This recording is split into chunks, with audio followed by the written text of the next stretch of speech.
So, welcome to Chester FC TV, the first of our videos on a free YouTube-based platform. We're here with Chester Chief Executive Mark Maguire. Hello, Mark. How are you doing? So, could you explain a little bit to the fans about how important this step is for the club with Chester FC TV launching today? I think it's massively important for the club, for the fans, for the status of the club. Really, I've been desperate for the launch of this for the last 12 months since I've been here. It's 12 months to the day since I arrived, I think, and it's really important that we've managed to progress to the point where we can launch this. So from very early on in my tenure here, I obviously was aware of the frustration of the people who'd subscribed to the previous channel via the website. At that point, I knew that we had 12 months to run with the existing website contract, and so there was very little we could do. So I guess the choice was to just spend 12 months getting frustrated, or spend 12 months working really hard to make sure that when we did come out of that contract that we could launch something which was credible.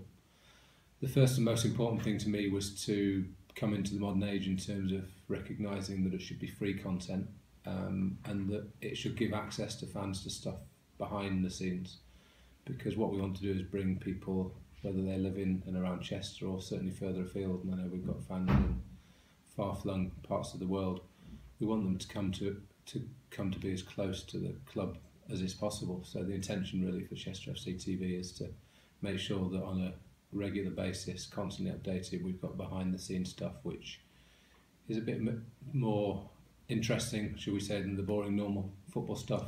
So you get to see the players in a different light, the management and the staff in a different light, and get to know first what's going on around the club. So it's a really exciting moment, and I hope that people feel suitably rewarded for their patience in waiting for this to arrive in the last few months.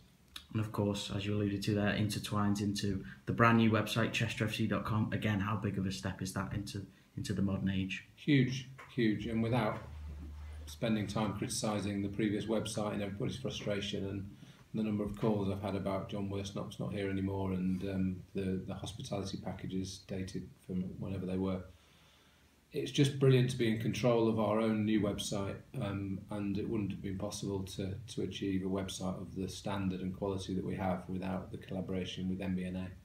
It's an absolutely brilliant partnership for the club in many different ways, but this for me takes it to a new level. So essentially we've got a group of highly trained technical people at MBNA who volunteered to work with us over the last year and delivered sort of a quality that you would associate with national brands and their websites. So it does elevate the club, it elevates the partnership, and it's just really exciting. And now there's no excuses, as you know, because the pressure's on you, Albert, to constantly update the content on that website and make sure that we're ahead of things.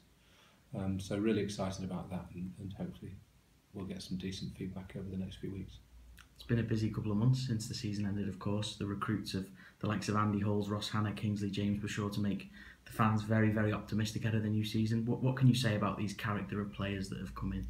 I think you've said the word there, it's characters, and that's something that John and I identified in the board, and towards the end of the season, and probably I was the most frustrated person around the place 2 or 3 months before the end of the season, because I was just desperate for it to end. I thought we'd probably accumulated enough points to be just about safe.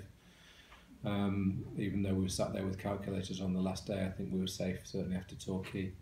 But we knew what we needed to do, and the really important thing from my point of view was to let the actions speak for themselves over the summer months.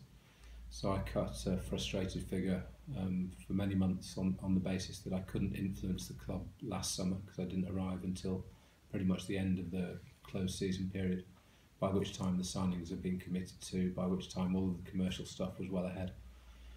So I was desperate for this period to arrive, really, and I think we've brought in good characters, people who will drag things up themselves if we're under pressure, who will contribute to a fantastic team ethic and will buy into the ethos and principles of the club as well.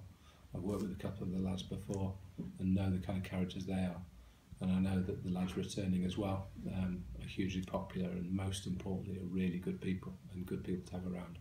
So the atmosphere at the place is absolutely fantastic at the moment, and I think we go in, with no disrespect to the squad last year, we go into this current season much stronger, much better as a club, and we've certainly progressed. And if we can grow by the same amount again next year, then you know what, the season ticket campaign will be surrounding push to playoffs and that type of thing. Of course, if it arrives early, we'll grab it, but that's got to be the aim, to build and build, so that's a real aim. This time of the year, of course, is also busy commercially. What can you say about that for us going into the new season? What I can say is there's a huge amount of work gone on, and I know that the word pipeline has been used an awful lot in the last 6 months. But I think there's light at the end of the pipeline. So over the next 7 days, you'll see a number of exclusive announcements, and hopefully coming to Chester FC TV first.